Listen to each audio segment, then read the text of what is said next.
church bells tolled like iron hearts beating in the air.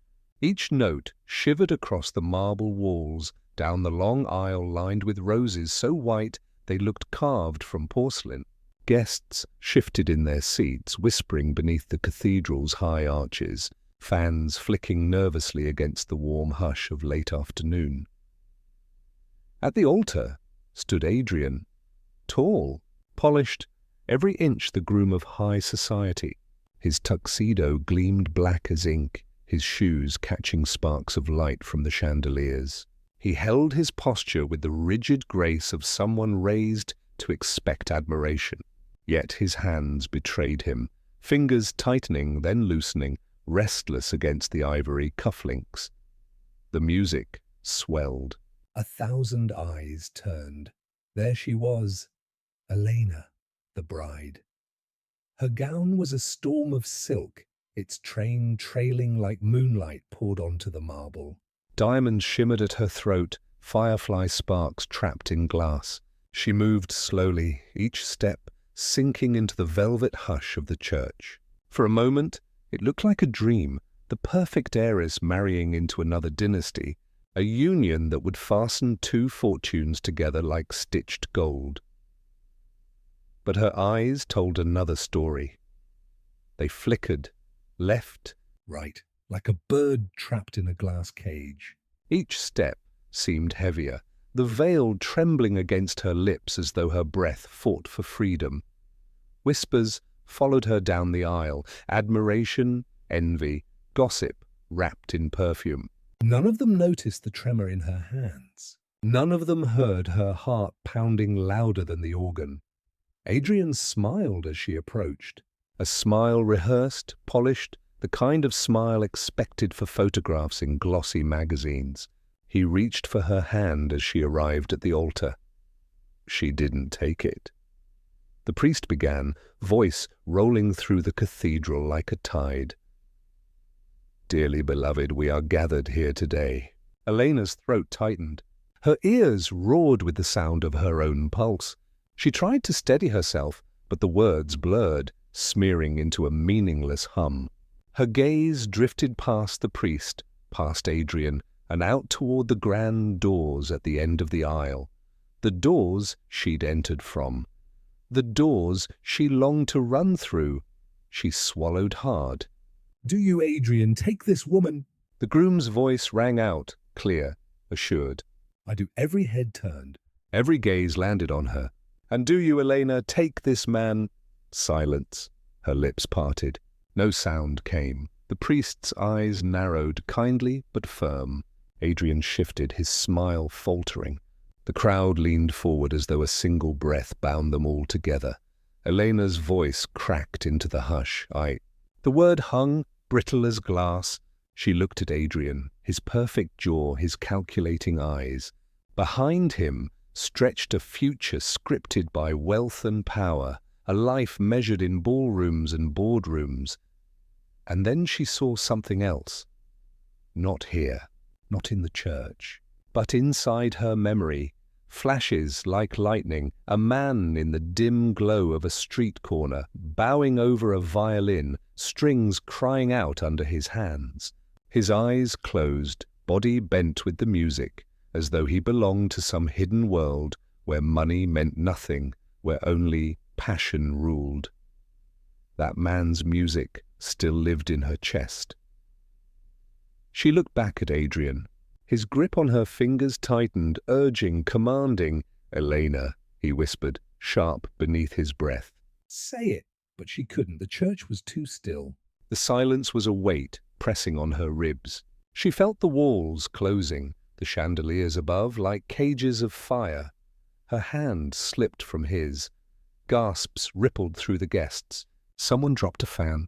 The priest stuttered, losing his place. "Elena!" Adrian hissed again, the smile gone now, only steel in his jaw. "This is not the time." But she was already stepping back. One step, two. The train of her gown tangled around her ankles. She clutched it up, diamonds flashing like lightning. Her veil tore loose, floating to the marble floor. And then, without another word, Elena turned. The cathedral doors loomed before her, tall, carved with saints whose eyes seemed to watch. She ran, gasps became cries.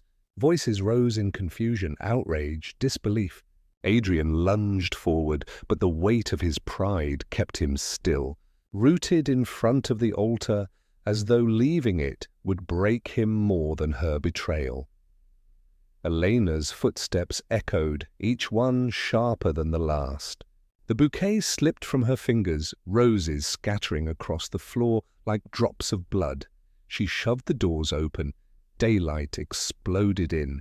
The sun spilled over her face, harsh and blinding, and for the first time in months she could breathe. Behind her, the church erupted, voices shouting, questions flying, reputations shattering in real time. But ahead of her, in the open air, Elena felt only the pulse of memory, the sound of a violin played by a poor musician who had once looked at her like she was not money, not inheritance, not expectation, just a woman. And as the doors slammed shut behind her, she knew this was not the end, it was only the beginning. Before the runaway bride, before the scandal that would ripple through every ballroom in the city, there was a little girl staring out of tall glass windows. Elena had grown up inside a house that was less a home and more a palace. Chandeliers dripped from ceilings like frozen waterfalls. Staircases spiraled upward, endless and gleaming, while servants floated through hallways with polished silver trays. Even the silence inside the estate felt expensive, thick rugs swallowing every sound, air-conditioned walls keeping out the hum of the ordinary world.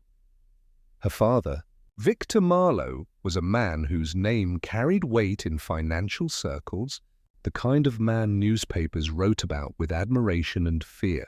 He spoke in numbers and forecasts, in mergers and legacies. Her mother, Catherine, was colder, graceful, impeccably dressed, always reminding Elena of the importance of appearances. "A Marlowe doesn't stumble," Catherine would say, as she tightened the laces on Elena's dresses. "A Marlowe doesn't crack under pressure. Remember that." So Elena remembered. She learned to glide through etiquette lessons, to smile during charity galas, to nod politely at suitors introduced like business propositions. She learned to play the piano, not for joy, but because every heiress must display refinement. She learned languages she never cared to use, and she learned to hide her true self in silence.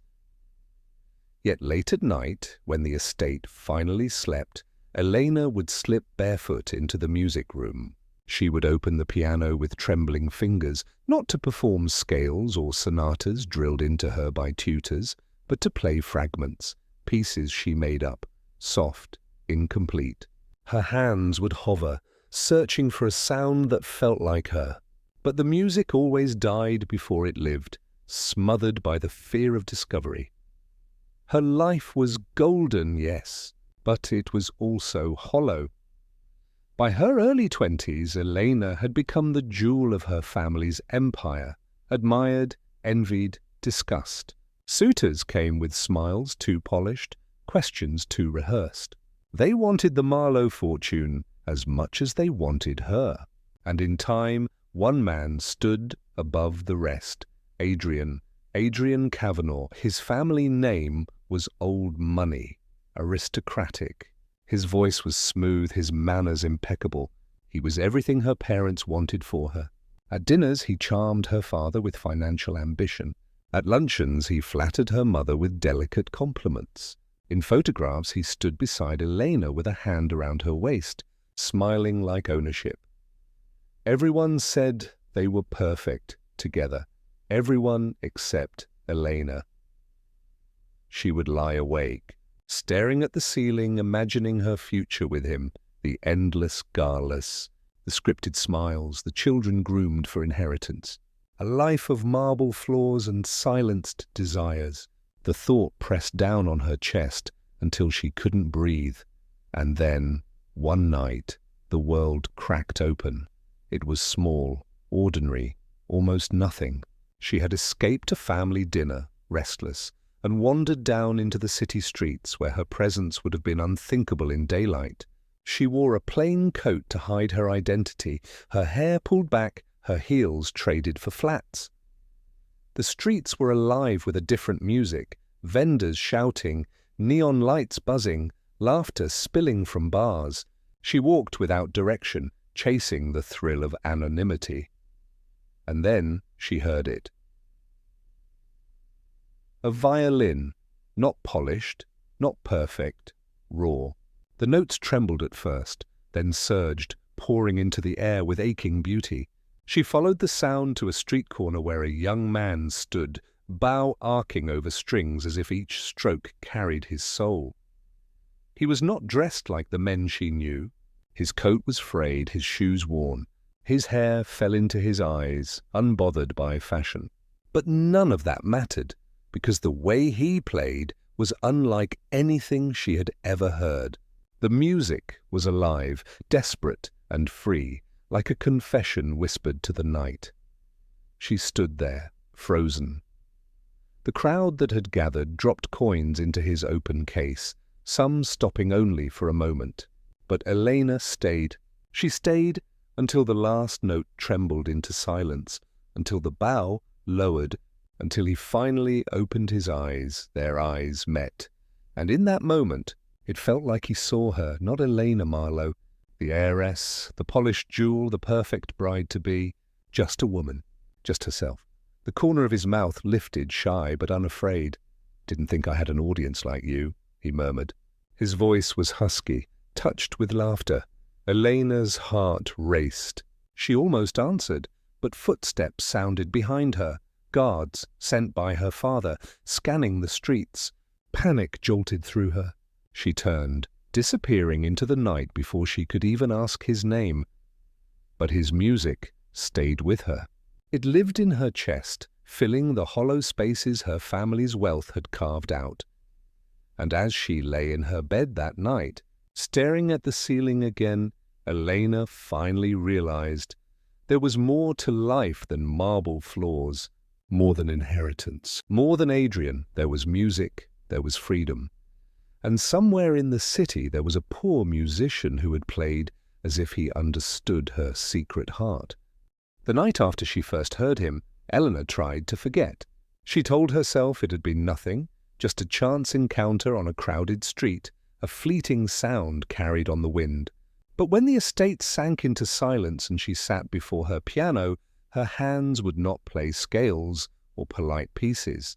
They echoed his music instead, broken, aching, alive. She tried to sleep. Couldn't. The violin haunted her. By the third night she gave up trying to resist. She dressed again in plain clothes, hair tucked under a scarf, and slipped out past the gates before the guards could notice. A car might have betrayed her. So she walked, the city lights glowing brighter with every step away from her family's kingdom of glass and stone.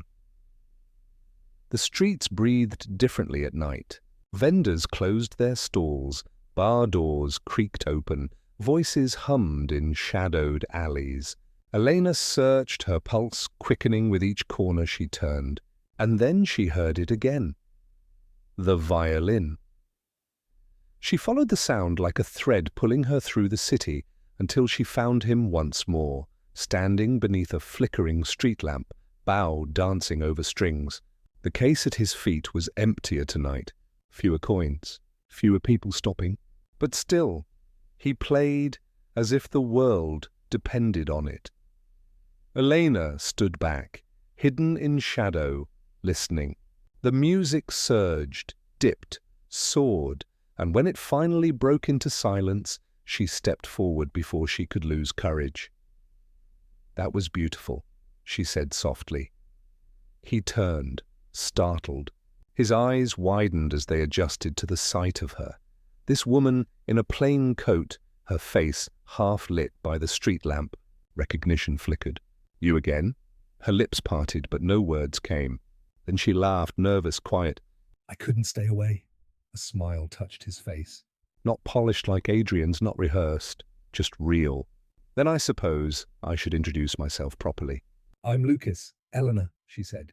Before she could stop herself, the name hung in the air. He didn't react, didn't connect her to the Marlowe name plastered on magazines and headlines. To him, she was just Elena. For the first time, her name felt light, unchained. "Do you play?" Lucas asked, nodding toward her hands. She hesitated. "Piano, but not like you. Not like me." He chuckled. "I'm the one scraping by on coins." "Something tells me you've had better teachers." "I had teachers," she admitted, "but I never had." "That," she gestured toward his violin, the air where his music still seemed to hang. "You play like it matters." Lucas studied her, tilting his head. "It does matter. It's the only thing that does." The honesty in his voice struck her. She felt it in her chest, an ache she hadn't known she carried. That night, she stayed longer. They talked between his sets, about music, about the city, about little nothings that felt like everything. He told her he had grown up in the rougher quarters, raised by a mother who worked 2 jobs, a father gone before he could remember. The violin had been a gift from a neighbor who'd believed in him when no one else did. "Music kept me alive," Lucas said, shrugging as if it were a simple fact. Elena didn't tell him who she was. Couldn't. Instead, she listened, her eyes drinking in every word, every flicker of expression on his face. When she finally left, the city felt different, alive, but secrets have weight. The more nights she slipped away, the heavier they became. She met him again and again, sometimes for minutes, sometimes for hours. Always in shadow, always hidden. He played, she listened. Sometimes he let her hold the violin, showed her how to draw the bow, her fingers clumsy but eager. They laughed. They spoke of dreams, his to play on real stages, hers to escape a life built like a cage, and always, she left before dawn, returning to the estate with her heart pounding, her dress smelling faintly of the city. One night, as she crept up the marble staircase, a voice cut through the silence. "Elena."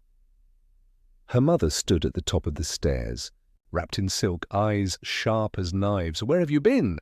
Elena froze. Words stumbled in her throat. I couldn't sleep. I went for air." Catherine's gaze narrowed. She descended one step, then another, the pearls at her neck gleaming in the dim light. "You to be married soon? Appearances matter. Do not give people reason to whisper." "Yes, mother," Elena whispered. But as she turned away, Elena knew whispers would come, no matter what she did. She only hoped they wouldn't discover the truth too soon, that she had begun to fall, deeply and dangerously, for a poor musician whose violin spoke the language of her soul. By day, Elena wore silk gowns and diamonds. By night, she slipped into plain coats and scarves. The 2 lives coiled around each other like threads she prayed would never tangle, though deep down she knew they must. The afternoons were filled with bridal fittings, photographers snapping her smile, whispers of seating charts and imported orchids. Catherine orchestrated everything with cold precision. Adrian played his role too, arriving with expensive gifts, escorting her to luncheons, kissing her hand as if she were a prize he'd already won. But his kiss never made her pulse race. Lucas did. In the city shadows, Elena felt weightless. She met him wherever his music carried him, under bridges where the acoustics turned his violin into thunder, in subway tunnels where passers-by tossed spare change, on quiet rooftops where the skyline burned with sunset. Each meeting stole another piece of her heart. One night, he placed the violin in her hands. "Here," he said softly. "Try again. Don't think. Just play." Her fingers trembled against the bow. She dragged it across the strings, clumsy, the sound squeaking into the night. She groaned, covering her face with her hands. Lucas laughed, not mockingly, but warmly, like a fire crackling in winter. He guided her hands back, steadying her. "Don't force it. Listen, let it speak." And for the first time the note rang clear. One small sound. Imperfect but alive. Elena's eyes widened. Laughter burst out of her. Lucas smiled, And in that moment she felt something stronger than wealth or obligation. She felt freedom, but freedom came with fear. Every time she returned to the estate, her chest ached with the weight of lies. She found herself inventing excuses, headaches, exhaustion, late-night reading. Her mother seemed suspicious, her father too distracted by business deals to notice. Adrian watched. At dinners, his gaze lingered longer, probing. He asked small, careful questions. "You've seemed tired lately. Not unwell, I hope?" His hand on hers felt heavier now, less tender, more possessive. Elena forced a smile. "Just wedding nerves?" But Adrian's eyes narrowed, and she knew he didn't believe her. Still, she couldn't stop. One evening, she and Lucas sat on a rooftop, the city stretching like a map of stars beneath them. He lowered his violin, setting it gently in its worn case, and leaned back against the bricks. "Why do you come here?" he asked, quiet but steady. The question cut through her. She hesitated, heart hammering. "Because this is the only place I feel alive." He studied her face, searching. "You're not like the others who pass by. You don't just listen, you hear it." "But you're hiding something," her breath caught. "Lucas, But she couldn't say it. Not yet. The truth was too dangerous. Instead, she whispered, "Do you trust me?" His eyes softened. "I do." She looked away, tears burning at the edges of her vision. The next day, Adrian arrived at the estate, unannounced. He caught her in the garden, where she'd been plucking roses in a rare moment of solitude. "Elena," he said, his smile practiced. "Walk with me," she nodded, setting down the flowers. They strolled through manicured hedges, sunlight glinting off the fountain. But beneath his smile, Adrian's jaw was tense. "You've been distant," he said. "I've been preparing for a wedding," she answered lightly. His eyes studied her. "I know pressure. "But this feels different." I need to know if something's wrong." Her throat tightened. She forced another smile. "Nothing's wrong." Adrian stopped walking. His hand closed around her wrist, gently but firm enough to make her still. "Eleanor, we're about to join two families. Appearances matter. If there's anything you're hiding, it would be wise to tell me now." She pulled her hand back, her pulse racing. "There's nothing," she whispered. For a moment, silence hung between them. Then Adrian smiled again, though it didn't touch his eyes. "Good, because I don't like surprises." That night, Elena ran harder than ever to find Lucas. When she saw him, playing under the glow of a single street lamp, she nearly collapsed into his arms.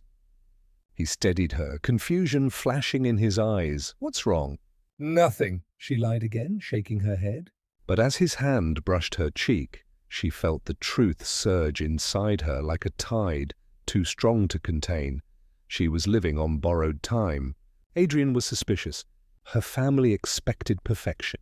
And yet here she was, falling deeper and deeper for a poor musician whose music had already stolen her soul. The city was restless that night. Rain slicked the streets, turning neon lights into rivers of color. Elena's coat clung damp against her skin as she hurried toward the alley where Lucas often played. She almost slipped in her haste, clutching her hood tight against the storm. And then she saw him. No crowd tonight. Just Lucas, standing under a narrow awning bough, slicing through the wet air. The violin's cry was sharper, rawer, as if the rain itself had seeped into the wood. His hair was soaked, shirt plastered to his chest, but still he played. Elena froze in the downpour, her breath catching. "Lucas," she whispered. He looked up. Surprise lit his face, quickly followed by something softer, something that made her knees weak. "You shouldn't be here," he said, though his voice betrayed no desire to send her away. She stepped closer, rain dripping from her lashes. "And yet I am." He lowered the violin, setting it gently back in its case. The silence that followed was louder than any music. Their eyes locked, the storm raging around them, and Elena felt every secret she had carried press against her ribs, demanding to be spoken. "I can't keep lying," she said, her voice trembling. Every night I come here, I tell myself I'll be stronger, that I'll stay away. But I can't. Lucas studied her, rain dripping from his brow. His voice was steady, low. Why? Her heart pounded. Words broke free before she could stop them. Because I love you. The world seemed to stop. The rain, the thunder, the city itself, all fell into silence. Lucas's breath caught. His hand, cold from the storm, reached for hers. Say it again, he whispered. Her voice shook, but the truth was fierce. I love you. He pulled her closer, his forehead resting against hers. His hands cupped her face, thumbs brushing tears she hadn't realized were there. And then, with the storm crackling above, he kissed her. It wasn't the polite, practiced touch she knew from Adrian. It was wild, desperate, alive, everything she had dreamed but never dared to hope for. When they finally broke apart, she laughed through her tears, breathless. Lucas smiled, though there was worry behind his eyes. Elena, whoever you are when you're not here, I don't care. But you're not free, are you? Her chest tightened. She shook her head. I'm promised to someone. To a life I don't want, but with you. Her hand pressed against his chest, feeling his heartbeat race beneath her palm. With you I'm me, his jaw clenched, eyes searching hers. Then come with me. Leave it behind. Her throat closed. The thought thrilled and terrified her. She wanted to say yes, to run that very instant. But her father's voice echoed in her memory, cold, commanding. A Marlowe doesn't stumble. Her mother's words followed. Appearances matter. She stepped back, shaking. It's not that simple. Lucas's expression darkened, not with anger, but with pain. It's never simple when money chains you down. She reached for his hand again, desperate. I'll find a way, just... Give me time. He squeezed her fingers, nodding slowly. Time then. But don't wait too long. Some cages close for good. They parted that night with a promise unspoken but burning. They belonged to each other. No matter the cost, but elsewhere in the city, another man watched, Adrian. He had grown more suspicious with each passing week, each excuse Elena offered. Tonight, curiosity, or perhaps pride, had driven him to follow her carriage when she claimed she was unwell and retiring early. He had dismissed the driver, trailed her on foot through the rain, his tailored coat darkened with water. And there, in the shadow of a narrow alley, he saw enough. He didn't hear their words, not all of them. The storm swallowed most of it. But he saw her face lit with love he had never earned. He saw the kiss, fierce and undeniable. He saw her slip her hand into that of a man dressed in rags, a street musician not fit to shine the shoes of a Kavanaugh. Rage boiled inside him, cold and precise. Adrian didn't rush forward. He didn't confront her. That would come later, when it mattered most. Instead, he turned away, his jaw tight, rain dripping from his clenched fists. He would wait. He would plan, and when the moment came, he would remind Elena that her life was not her own to choose. Elena, unaware of the eyes in the dark, returned home that night with her heart full of love. She believed, foolishly, that her secret was still safe. But secrets don't stay buried, not when pride and power are threatened. The storm passed, but its shadow lingered. Days later, the estate bustled with wedding preparations, florists unloading crates of lilies, tailors sweeping in with armfuls of fabric, photographers mapping angles of the grand hall. To the outside world, everything glittered, flawless. But Elena felt the air thickening, closing around her. Her father was more watchful than ever, his questions sharper. "You'll remember your duty, won't you, Elena?" Victor Marlowe asked one evening at dinner, his gaze narrowing across the table. "The Marlowe-Kavanaugh union will secure generations of prosperity. Do not let trivial fears make you falter." She nodded, lips pressed tight. Her appetite had vanished long before the meal. Catherine chimed in, elegant but icy. "A bride should glow, Elena. Instead, you look pale. People will notice." Whatever's weighing you down, bury it. A Marlowe does not broadcast weakness. Elena forced a smile, her fork trembling in her hand. But Adrian sat silently, watching her. That was worse. He didn't smile, didn't scold, didn't reassure. He studied her with the stillness of a predator waiting to strike. When night fell, Elena slipped into the city once more. The air was cool after the rain, streets shimmering under lamplight. Her pulse steadied only when she found Lucas in his usual place, violin singing into the evening. He stopped when he saw her, lowering the bow. His face lit up, breaking into that unguarded smile that made her forget the world. "You came, always," she whispered. They sat on the curb, shoulders brushing, the violin case between them. For once, Lucas didn't ask questions. He just played, soft melodies drifting into the night like secrets meant only for her. When he paused, he looked at her with an intensity that made her heart ache. "I've been thinking," he said quietly. "About what?" "About us. About leaving all this behind." He gestured vaguely at the city around them, the shadows, the alleys, the uncertainty. "I've been saving." "Not much, but enough." "There are towns where no one knows your name, Elena. Places where music is welcome and no one cares about money. We could start over." Her breath caught. The thought was intoxicating. To vanish, to be free. To wake each morning beside him, not under chandeliers but under sunlight, simple and unchained. But fear twisted in her chest. She shook her head faintly. "It's not that simple." Lucas leaned closer, voice firm. "It is. "The only chains holding you are the ones you let them tighten." Choose me, Elena, not tomorrow, not someday." Choose me now, she wanted to. God, she wanted to. But her father's face flashed in her mind, stern and immovable. Adrian's eyes followed, cold as glass. The walls of her family's world felt taller than ever.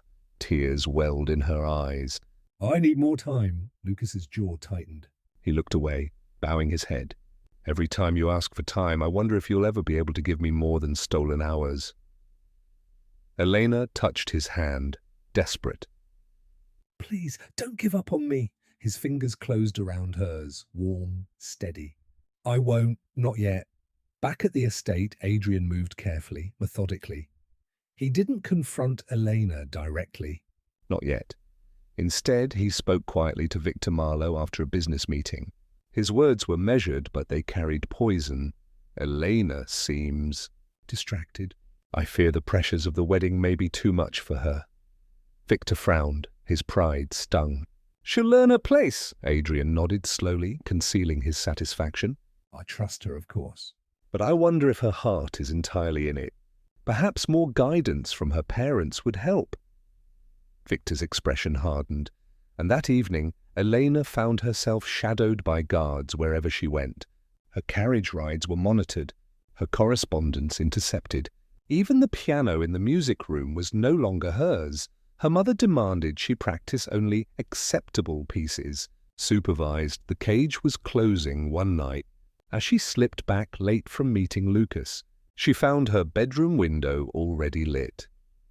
A silhouette stood waiting inside. Adrian. He turned slowly as she entered, his voice calm, controlled. "Late walk?" Elena froze. "Yes, I couldn't sleep." Adrian stepped forward, his eyes unreadable.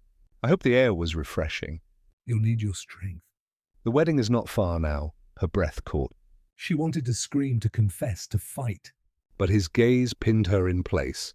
And then he smiled, a smile with no warmth at all. "Rest well." "Eleanor, you'll want to look radiant when you stand beside me." He left without another word. The door clicking softly behind him. Elena sank onto the edge of her bed, trembling. She realized then that Adrian knew. Not everything, perhaps. Not Lucas's name. But enough. The net was tightening, and soon she would have to choose. The estate glittered with preparations. White roses spilled down marble staircases. Golden ribbons framed the ballroom. The chapel gleamed under chandeliers, every pew polished, every cushion embroidered.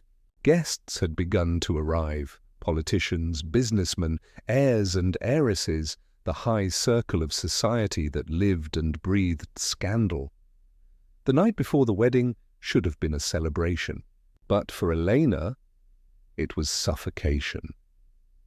She sat before the mirror in her dressing room, candlelight flickering across her pale face.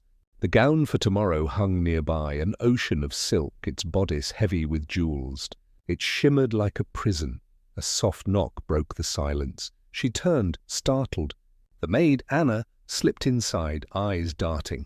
"Miss Eleanor, a message." She pressed a folded scrap into Elena's trembling hands before vanishing.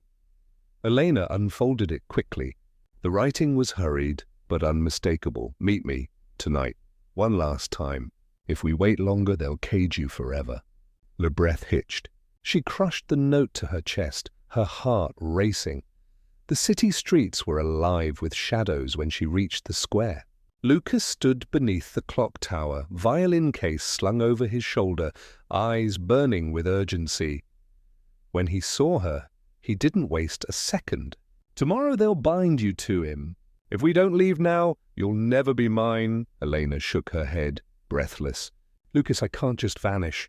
Your family owns your name, not your soul," he cut in, voice sharp. "Elena, I'm not asking for eternity. Just one step, one leap. Come with me tonight. We'll board the midnight train. By dawn we'll be gone." His words clung to her like fire. She wanted to say yes. Every part of her screamed for it. But fear laced her ribs like steel bars. She touched his face, whispering, "If I run now, they'll hunt us." "They'll destroy you." Lucas grasped her hands, desperate. "Then let them come. I'd rather fight every day for you than lose you once to him." Tears spilled down her cheeks. She leaned into him, their foreheads pressed together. For a moment, the world narrowed to his warmth, his breath, the music of his heartbeat. But footsteps echoed nearby. A figure loomed in the shadows of the square. Adrian. He stood half-hidden, cigarette glowing faintly in the dark. His eyes caught the lamplight, cold and knowing. Elena gasped, pulling back. "Lucas." But when she looked again, Adrian was gone, melted into the night. Back at the estate, the air was charged. Elena slipped through the halls like a ghost, but her father was waiting in the study, his voice sharp as a blade.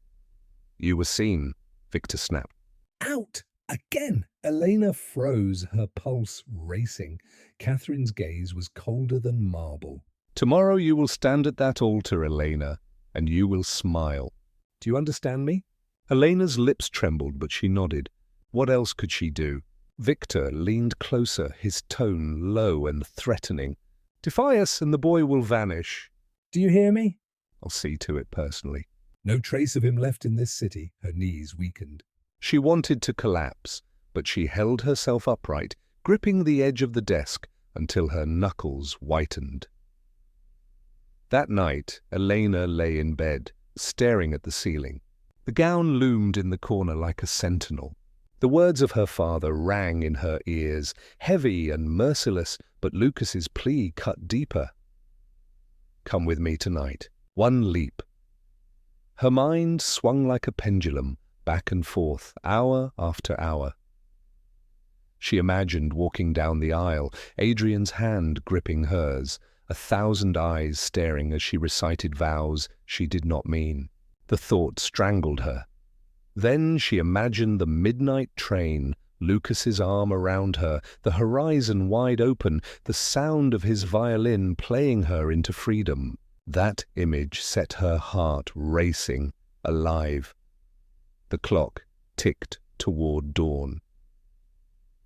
At last, Elena rose from her bed, moving to the window. The first light of morning painted the sky in pale gold. She pressed her forehead to the glass, tears streaking silently down her cheeks. She whispered into the empty room, as if Lucas could somehow hear her across the city. "Tomorrow."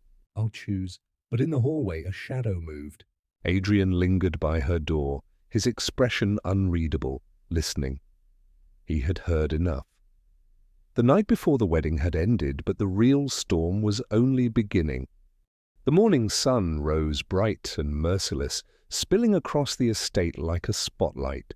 From the gates to the chapel, carriages rolled in, wheels crunching over gravel. Guests stepped out in silks and jewels, their laughter floating on the air, their curiosity sharpened like knives. The Marlowe estate had never looked grander. The chapel gleamed under garlands of white roses, gold-threaded banners fluttering overhead. Cameramen adjusted their lenses, eager to capture every detail for society pages. It was a wedding meant to be remembered, whispered about, immortalized. Inside, Eleanor sat motionless before her mirror, draped in the gown that shimmered like frost. Layers of silk cascaded around her, heavy enough to crush. Her veil framed her pale face, her lips trembling despite the rouge painted carefully on them. The makeup artist fussed with her hair, but Elena barely noticed. Catherine stood nearby, regal and unyielding. "You look exquisite," she declared, voice firm. Like a true Marlowe bride, Victor entered, adjusting his cufflinks. He didn't smile. He didn't need to. The world is watching, Elena. Do not falter. Elena swallowed hard. Her hands rested in her lap, clenched tight enough to bruise. Meanwhile, in the grand hall below, Adrian stood among the guests, perfectly tailored, every inch the groom. He shook hands, smiled with measured charm, but his eyes were restless, scanning. He caught every whisper, every darting glance toward the bride's wing of the estate. A guest murmured, "Fortunate man to marry into the Marlowes." Adrian's smile never faltered. Fortune favors the patient, but inside his thoughts ran dark. He had seen Elena slip through shadows too many times. He had smelled the faint trace of rebellion in her words, her eyes. And last night, yes, he had heard enough to know she teetered on the edge of treachery. He was ready. If she dared falter, he would not simply let her slip away. In the city, far from the glittering estate, Lucas sat in a narrow room above a tavern, violin in his lap, the midnight train ticket resting on the table beside him. He had waited all night. He had hoped she would come. Now daylight poured through the window, cruel and bright. He rose, pacing, heart hammering. Today was the day. If she said, "I do," she would be lost to him forever. He stared at the ticket. The ink smudged where his thumb pressed it. He thought of her face, the way her eyes had begged him not to give up. He couldn't sit idle. He couldn't let her slip into a cage without trying one last time. Lucas grabbed his violin case, pocketed the ticket, and strode out into the morning. Back at the chapel, the ceremony began. The organ thundered, notes filling the vaulted space. Guests rose as the doors opened. Elena appeared, her veil draped, her gown glowing white against the dark wood of the aisle. Every eye fixed on her. Murmurs rippled. Beautiful. Like a painting. The Marlowes have outdone themselves. But Elena heard none of it. Her heart pounded louder than the music. Each step felt heavier, the gown pulling, the air thick, suffocating. Adrian waited at the altar, smile perfectly poised, hand extended, his gaze locked on hers, unblinking. She walked slowly, each step echoing like a drumbeat. Lucas's voice haunted her mind. One leap. "Come with me." "Choose me now," she wanted to scream. Her throat tightened. Halfway down the aisle, her knees buckled slightly. A murmur swept through the crowd. Catherine's lips tightened in warning. Victor's jaw clenched. Elena forced herself upright, continuing forward. The weight of expectation pressed on her chest, crushing, relentless. She reached the altar. Adrian's hand took hers, firm, possessive. The priest began to speak, his voice solemn, steady. "Dearly beloved, we are gathered here today." Elena's vision blurred. The words dissolved into a hum. Her gaze flickered toward the chapel doors as if willing them to burst open, but they remained closed. The priest continued, his cadence measured. "Do you, Adrian Kavanagh, take this woman?" "I do," Adrian said without hesitation, his voice smooth, certain. The words rang like iron. The priest turned to her. "And do you, Elena Marlowe, take this man?" Her lips parted, but no sound came. The silence stretched. Guests leaned forward, whispers rising like rustling leaves. Adrian's grip tightened around her hand. His smile didn't falter, but his fingers pressed hard, a warning, a command.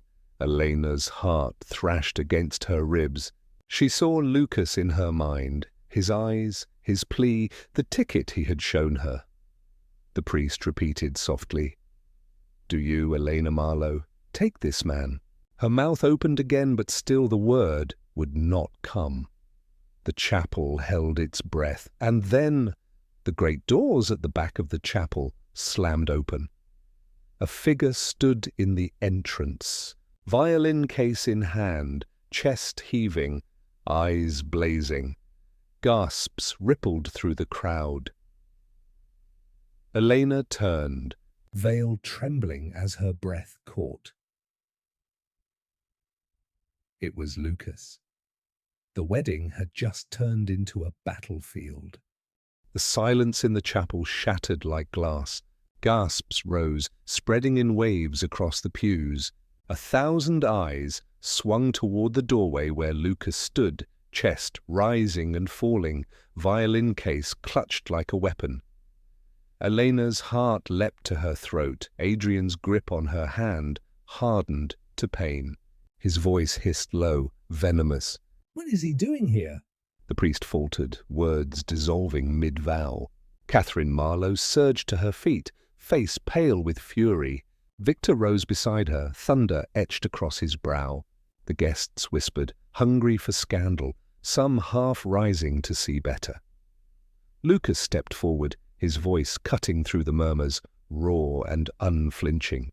"Elena doesn't love him. She never did." "She belongs with me," the chapel erupted. Gasps, laughter, disbelief. A senator's wife clutched her pearls. A young debutante squealed, "Oh, Evans!" Elena swayed, breathless. For a moment the world blurred. And then clarity. Lucas had come. He had risked everything to pull her from the fire. But Adrian released her hand and stepped forward, his smile gone, replaced by ice. "Leave this place," he ordered, his voice steel. "You're trespassing." Lucas didn't flinch. His gaze was locked on Elena. "Say the word, and we'll go." Right now, Eleanor's knees weakened. She felt the stares of the world burning her skin. Her father's voice thundered across the chapel. "Guards! Remove him!" 2 men in dark suits moved quickly, pushing down the aisle. Lucas dropped his violin case at his feet, raising his hands. "I won't fight. I only want to hear her speak. Elena, tell them the truth." The guards grabbed his arms. He struggled, not violently, but enough to make them strain. His eyes never left hers. "Elena, look at me." Her heart splintered. She saw the desperation in him, the courage. She saw the life she had begged for, freedom, music, love, standing only a few steps away. The priest tried to calm the chaos. "Please, let us—" But Adrian raised a hand, silencing the room with sheer authority. His voice rang out. "This performance is pathetic." He turned to Elena, eyes sharp as knives. "End it. Tell them you don't know him. Tell them he means nothing." Her breath caught. "Do it," Adrian pressed, his tone low, dangerous. "Or I swear you'll regret it." The guards began dragging Lucas back. His voice rose, rough with urgency. "Don't let them take me, Elena. Choose me, please." The crowd was alive now, some leaning forward in morbid delight, others whispering pity, others hungry for the scandal to detonate. Catherine called out, her voice shrill with command.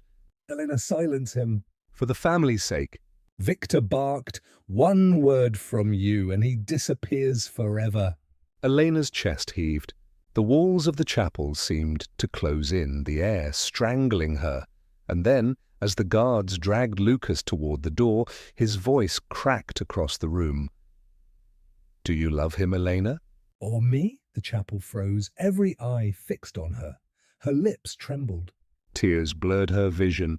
She could feel Adrian's fury beside her, her father's rage behind her, her mother's cold command pressing from above, and beyond them all, the one man who looked at her, not as a prize, not as a possession, but as his entire world.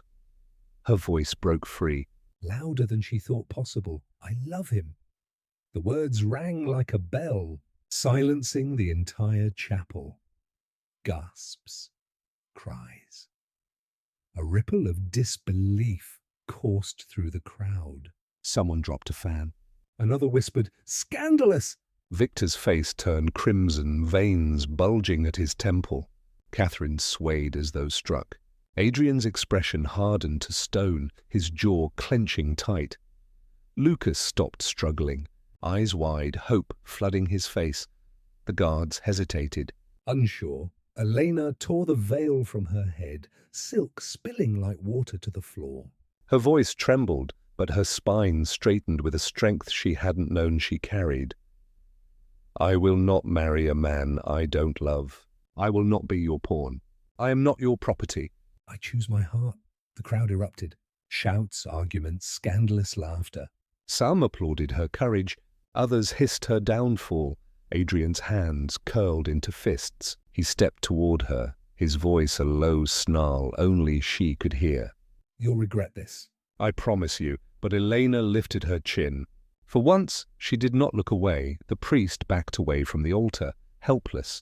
The ceremony was shattered, and in that chaos, as the guards loosened their grip, Lucas broke free and surged forward, seizing Eleanor's hand, their fingers locked. Unshakable, for the first time in her life. Elena felt the weight lift from her chest. The altar was no longer a prison. It was the battlefield where she had finally chosen, and she chose love. The chapel dissolved into uproar. Guests rose from their seats, voices clashing, some gasping in horror, others whispering gleefully about the scandal they would carry back to their salons. The Marlowe's perfect spectacle had turned into a battlefield of disgrace. Catherine pressed a hand to her chest, her composure cracking. Eleanor, what have you done? Her voice trembled, not with heartbreak, but with humiliation. Victor roared above the din, his face red with fury. You will regret this day. Guards, seize her! But before the order could take root, Lucas pulled Elena closer, his arm around her, defiance blazing in his eyes. No, she's not yours to command anymore. For a heartbeat, time held still. The guards hesitated, their loyalty bent between Victor's wealth and the scene unraveling before hundreds of witnesses. And then Adrian moved. His smile was gone, stripped bare to something darker. He advanced a step, his voice low, venom dripping. Oh, you think you've won, Elena? This isn't a fairy tale. Love doesn't protect you from power. Walk out that door with him and I will see you destroyed. Elena met his gaze, trembling but unbroken. Her voice rang clear. I'd rather be destroyed in truth than live a lie beside you. A gasp swept through the pews. Adrian faltered only for a flicker before his expression hardened once more. Lucas gripped her hand tighter. Come on, he whispered. Together they turned, stepping down from the altar. Each step was heavy, every eye on them, but for the first time Eleanor felt weightless. The veil dragged behind her, abandoned like a snake's old skin. They reached the chapel doors. Sunlight poured through, golden and unrelenting. Elena turned once more, her voice steady as she looked at her parents. You wanted me to be radiant today. And I am, but not because of your name. Because I chose love. The crowd erupted again, some in applause, others in scandalized cries. But Elena no longer cared. Hand in hand, she and Lucas stepped into the light. The city greeted them with chaos and wonder. By nightfall, every corner of society buzzed with the tale. The Marlowe heiress had abandoned her groom for a street musician. Some called it madness, others bravery, others romance too wild to last. But none could deny its fire. For Victor and Catherine, it was humiliation carved into history. They retreated behind locked gates, vowing vengeance, nursing their wounded pride. Adrian disappeared from the estate that very night, his name whispered with venom and curiosity in equal measure. But for Elena and Lucas, it was only the beginning. They fled the estate with little more than his violin, her courage, and a train ticket smudged with hope. The midnight engine carried them far from the marble cages of her youth, rattling across miles of track toward towns where no one knew her name. On the journey, Elena pressed her forehead to the cool glass of the window, the world blurring past. Lucas sat beside her, his violin case resting on his knees, his hand entwined with hers. "Are you afraid?" he asked softly. She turned to him, eyes glistening, lips trembling into a smile. Terrified and free, Lucas kissed her hand, his voice gentle. "Then we're exactly where we're meant to be." Years later, the story of Eleanor Marlowe would still flicker in whispers. Some claimed she lived in a quiet village where her laughter filled the air, where Lucas played in small taverns and children danced to his music. Others said Adrian never forgave, that shadows of the past trailed them. But the truth was simpler, deeper. Elena had traded a crown of jewels for mornings filled with song, for evenings laced with love. She had left behind the altar, the cage, the weight of expectation, and chosen a life that was hers alone. The rich bride who walked away became a legend, not for her wealth, not for her defiance, but for the single choice that changed everything. She chose love, and that choice echoed longer than any vow she might have spoken that day. Want more powerful stories like this one? Hit subscribe and ring the bell so you never miss the next chapter.